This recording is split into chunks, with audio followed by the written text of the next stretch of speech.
다들 행복한 연말 보내고 계신가요? 올해 영화계는 2021년 역시 2020년처럼 가라앉을 듯 가라앉지 않는 암울한 상황 속에서 여전히 고군분투했는데요. 영화진흥위원회에서 발표한 자료에 의하면 영화계가 이렇게 가라앉기 전인 2019년 기준 국내 총관객은 2억 2668만 명, 매출액은 1조 9140억 원 가량 되었다고 하는데요. 하지만 코로나 사태 이후인 2020년 극장 관객 수는 5,952만 명으로 매출액은 5,104억으로 관객 수와 매출액 모두 73% 가까이 줄며 2004년 이후 최저치를 기록했다고 합니다. 해당 스크립트를 작성하고 있는 12월 20일 기준 현재까지 2021년 누적 관객 수는 5,657만 명, 매출액은 5,457억 원으로 관객 수는 감소했지만 다행히 매출액은 상승하고 있는데요. 또다시 극장 운영 시간이 축소되었기 때문에 관객 수는 작년에 비해 더 감소할 것으로 예상됩니다. 천만 영화라는 말을 종종 들었던 그 시절로 돌아갈 수는 없는 걸까요?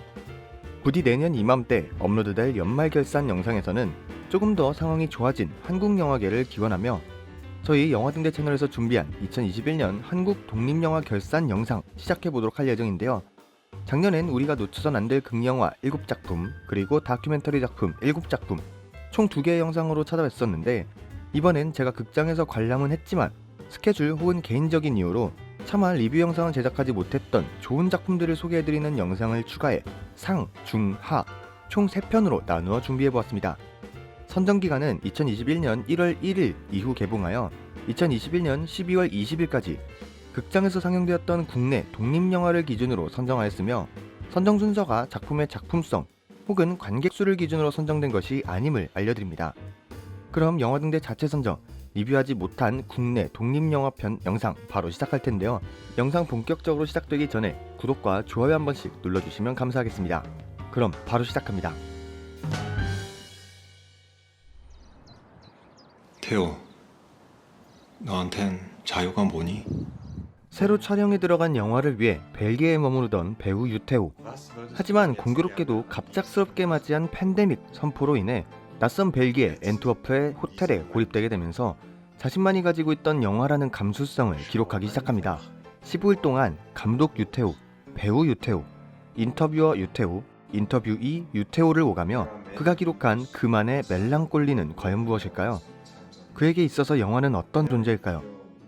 배우, 감독, 그리고 예술가 유태우의 멜랑꼴리를 들여다보는 작품 12월 1일 개봉한 로그인 벨지움입니다.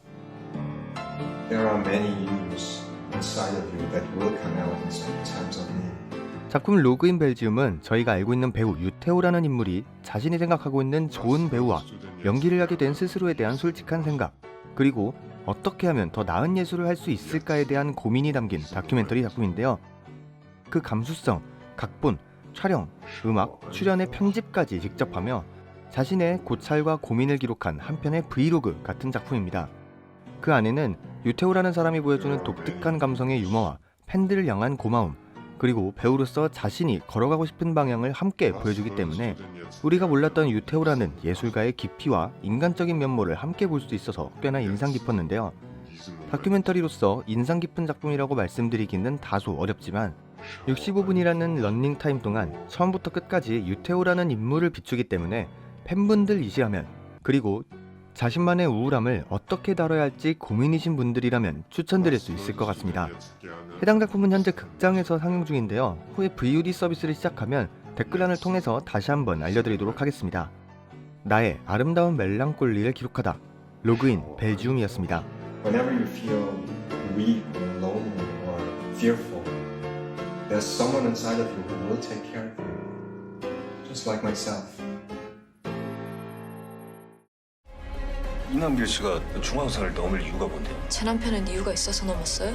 하나의 교통사고로 남편을 잃게 된 2명의 여자.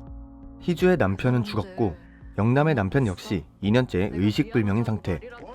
2년 만에 고향에 돌아와 다시 일을 하기 시작한 희주는 직장에서 영남을 만나게 되고 속마음을 알 수 없는 영남의 딸 은영이 희주를 맴돌기 시작합니다. 그리고 조금씩 밝혀지는 그날의 진실. 도대체 이 사건의 진실은 무엇일까요? 빛과 빛이 엉키고 철과 철이 부딪힌 그날 무슨 일이 있었던 걸까요? 연출부터 연기, 비주얼까지 완벽한 2021년 가장 독립영화스러운 독립영화 2월 18일 개봉한 빛과 철입니다. 내가 미안하다고 말이라도. 뭘 말해! 이 남편 죽었어. 그래도 그쪽은 숨 붙어 있잖아. 작품 빛과 철은 무엇보다 작품이 주는 불안하고 흔들리는 분위기, 그리고 배우들의 인상적인 연기가 특히 압권인 작품이었는데요.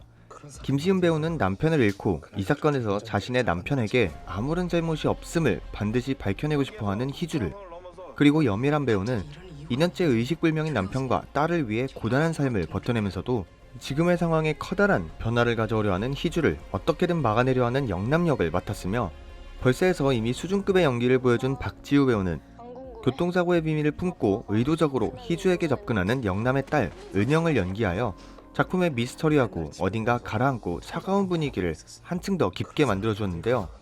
작품의 서사와 새 배우들의 연기 대결, 그리고 가려진 진실을 향해 달려가는 분위기가 인상 깊었던 작품입니다. 해당 작품은 유튜브, 웨이브, 시리즈온 등 VOD 서비스를 통해서 관람하실 수 있습니다. 진실을 들춰내고 감추고 또 품고 있는 세 여자의 미스터리한 만남, 빛과 철이었습니다. 다 알고 있으면서 끝까지 아닌 척, 모르는 척. 아무것도 모르면서 함부로 단정 짓지 말아요. 정성을 다해 모시겠습니다. 상담원 유진아입니다. 자기 다음 주에 신입 하나 받자. 네? 사람들과 어울리기보다는 항상 혼자인 게 익숙하고 편한 진아. 사람들의 관심과 대화가 불편하지만 신입사원 수지는 어째서인지 계속해서 진아와 함께 이야기하고 밥을 먹으려 합니다. 정성을 다해 모시겠습니다. 그러던 와중 상담원 출퇴근할 때마다 항상 말을 걸던 옆집 남자가 고독사했다는 이야기를 듣게 되면서 교육 하나 받자. 진아는 자신 1인분의 일상에 어떤 파동을 느끼기 시작합니다. 안녕하세요. 함께 살지만 혼자 살고 있는 우리들 1인분의 이야기. 혼자 감당하기 어려운 1인분의 외로움, 어떻게 해야 될까요? 5월 19일 개봉한 혼자 사는 사람들입니다. 전 혼자가 편해요. 그쪽은 원래 그렇게 뭐든지 화가 나요? 작품 혼자 사는 사람들은 한편으론 굉장히 차가우면서 한편으론 굉장히 따뜻한 작품이라고 말씀드릴 수 있을 것 같습니다. 최근에 작품의 주인공 진아 역을 맡은 공승현 배우가 제42회 청룡영화제에서 신인여우상을 받으며 훌륭한 연기력을 인정받았는데요. 혼자 살아가는 1인분의 삶을 기꺼이 잘 해내고 있으면서도 옆집 남자의 죽음 이후 두려움과 외로움을 함께 느끼고 또 조금씩 변해가는 스스로를 인지해가는 모습에서 정말 훌륭히 연기한 배우라고 생각했습니다. 도시와 산업화로 인해 계속해서 꾸준히 늘어가고 있는 1인 가구, 심지어 코로나 이후 더욱더 타인과의 관계가 단절되어가는 현 상황에 더욱 와닿던 작품이었습니다.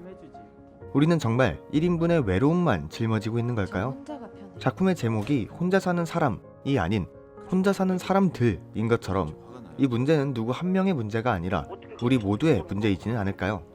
해당 작품은 유튜브를 포함한 웨이브, 시리즈온 등 VOD를 통해서 관람하실 수 있습니다. 우리는 괜찮지 않다고 함께 이야기하고 살아가고 싶다고 대신 위로해주는 작품, 혼자 사는 사람들이었습니다. 사무실에서 전화할 땐 어렵지 않았는데 따뜻한 이불이 포근하고 좋아서 무서워지는 순간이 있다는 걸 어떻게 설명해야 될까? 누구보다 친했고 서로가 있으면 무서울 게 없던 18의 새 소녀 강희, 아람이 그리고 소영이. 지금보다 더 나은 삶을 위해서 더 나쁜 선택을 해야 했던 소녀들. 이상하기도 무섭기도 그러면서도 좋아했던 그때의 시절을 새 인물의 모습을 통해서 비춥니다. 아람이는 무엇이 과연 이들의 관계는 어디부터 잘못되었던 걸까요? 과연 이들의 선택은 최선이었을까요? 9월 1일 개봉한 최선의 삶입니다. 돌아가긴 힘들겠지. 저는요. 작품 최선의 삶은 임소라 작가님의 동명의 장편소설 최선의 삶을 영화한 작품인데요. 이미 여러 단편 영화를 통해 특유의 연출과 인물들의 표현을 섬세하게 그린 이우정 감독이 각색과 감독을 맡은 작품입니다. 또한 극중 세대관계를 어떻게든 이어가기 위해 고군분투하고 그 안에서 상처입고 또 힘들어하는 강희를 연기한 박민아 배우는 작품 최선의 삶을 통해 올해의 여성영화인상 신인연기상, 부산영화평론가협회상 신인여우상, 뉴욕 아시안영화제 국제 라이징 스타상을 받고 3관왕을 달성하며 본격적인 배우로서 인정받기 시작했습니다.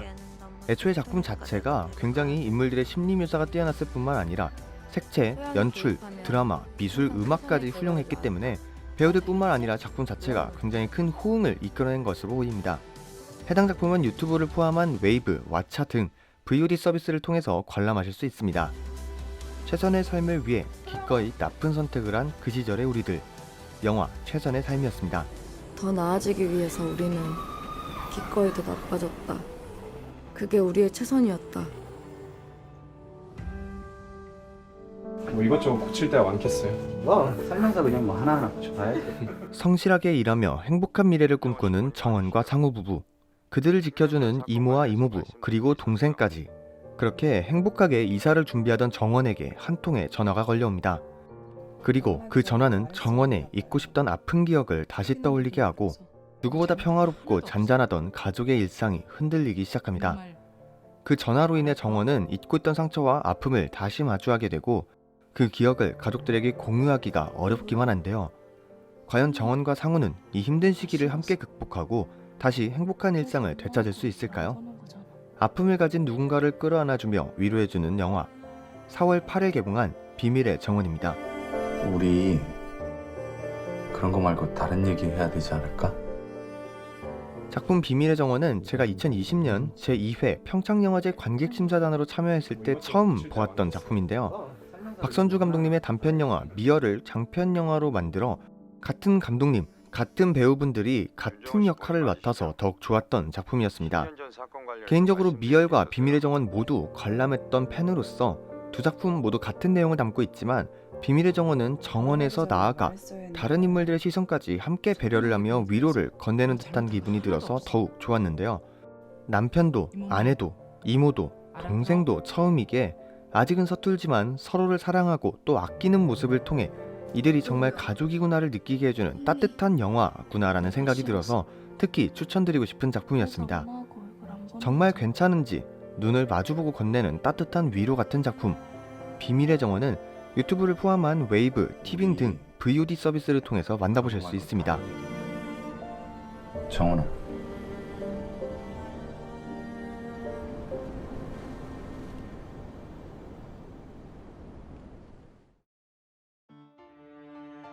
(1980년 5월 18일) 좋은빛이라는 이름의 광주에서는 7,000명의 시민들이 무고한 희생을 당하고 지구 반대편 좋은 공기라는 이름의 부에노스아이레스는 국가 권력의 희생으로 3만 명의 시민들이 실종되었습니다. 전혀 접점이 없을 것 같은 지구 반대편의 두 도시 광주와 부에노스아이레스의 놀라울 만큼 닮은 고통과 아픔의 역사. 두 도시를 연결하는 것은 학살의 고통이지만 이제는 이를 함께 마주하고 나아가려 합니다. 4월 28일 개봉한 다큐멘터리 영화 좋은 빛, 좋은 공기입니다. 옛날 그대로 복원해라고 우리가 지금 그렇게 있어요. 작품 좋은 빛, 좋은 공기는 공교롭게도 비슷한 시기에 아픔과 상실의 고통을 마주한 두 도시 광주와 부에노스아이레스를 함께 비추며 이들을 연결시켜주고 그 아픔을 함께 이겨내고 더 나아가 당시를 살지는 않았지만 이 기억을 잊지 않기 위해 광주와 부에노스아이레스의 청년들이 함께 워크숍을 통해 대한 영상을 만들어 공유하는 일련의 과정을 그린 작품인데요. 제가 특히 인상 깊었던 점은 정말 아무런 접점이 없을 것 같은 두 도시의 아픔이 정말 많이 닮아 있다는 점이었습니다. 유해조차 찾지 못했던 5월의 어머니들과 부에노스아이레스의 실종자 가족들, 군사정권으로부터 맞섰던 두 도시의 시민들과 이를 기억하기 위해 여전히 정기적으로 만남을 갖고 기억을 복원하는 시민들까지, 그리고 이런 역사가 되풀이되지 않도록 두 도시의 청소년들이 함께 영상을 만들고 공유하는 것은 꽤나 큰 의의를 갖고 있다고 생각하는데요. 한국의 광주에서 시작해 홍콩 그리고 부에노스아이레스까지 이어지는 연대가 가지고 있는 힘과 더 나은 미래를 위한 시민들의 모습이 참 인상적이라고 느꼈습니다. 아픔을 공유하고 함께 나아가는 두 도시의 이야기를 그린 작품 좋은 빛, 좋은 공기 또한 VOD 서비스를 통해 만나보실 수 있습니다.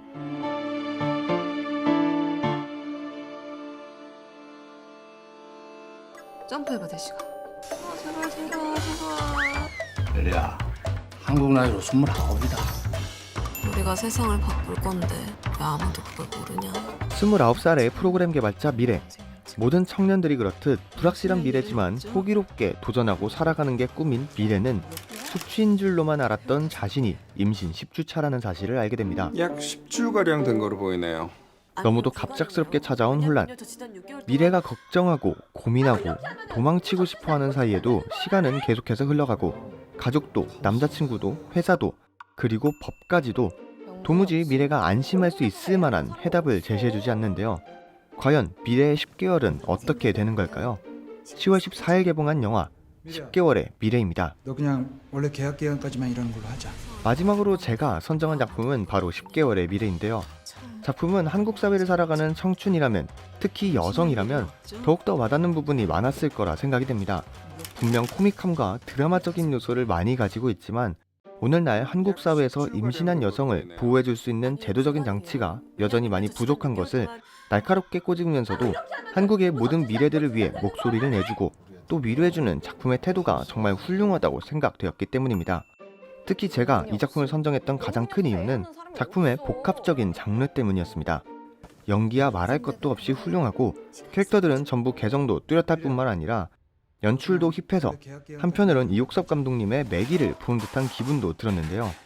드라마적인 요소, 코미디, 로맨스, 블랙 코미디, 공포 스릴러까지 모든 장르의 특징을 다 아우르고 있다고 봐도 될 만큼 다양한 요소들이 복합적으로 들어가 있을 뿐만 아니라 이런 특징들이 산만한 것이 아닌 작품의 강점으로 여겨졌다고 느낄 만큼 훌륭하고 기억에 많이 남는 작품이었습니다. 해당 작품 역시 유튜브를 포함한 VOD 서비스를 통해 만나보실 수 있습니다. 예고 없이 찾아온 카오스, 그리고 미래의 10개월을 위로해주는 작품 10개월의 미래였습니다. 네, 오늘은 이렇게 제가 극장에서 관람은 했지만 여러 이유로 리뷰를 남기지 못했던 작품들, 그 중에서 특히 추천드리고 싶던 국내 독립영화 7편에 대해서 알아보았는데요. 해당 작품들은 로그인 벨지움을 제외하고 유튜브를 포함한 VOD 서비스를 통해서 만나보실 수 있고요. 다들 좋은 작품이니 한 번쯤 만나보셨으면 좋겠습니다. 그럼 영화등대 채널에서 준비한 2021년 독립영화 연말결산 상편 마무리 짓고요. 전 다음번에 연말결산 중편으로 돌아오도록 하겠습니다. 그럼 다음번에 뵙겠습니다. 감사합니다.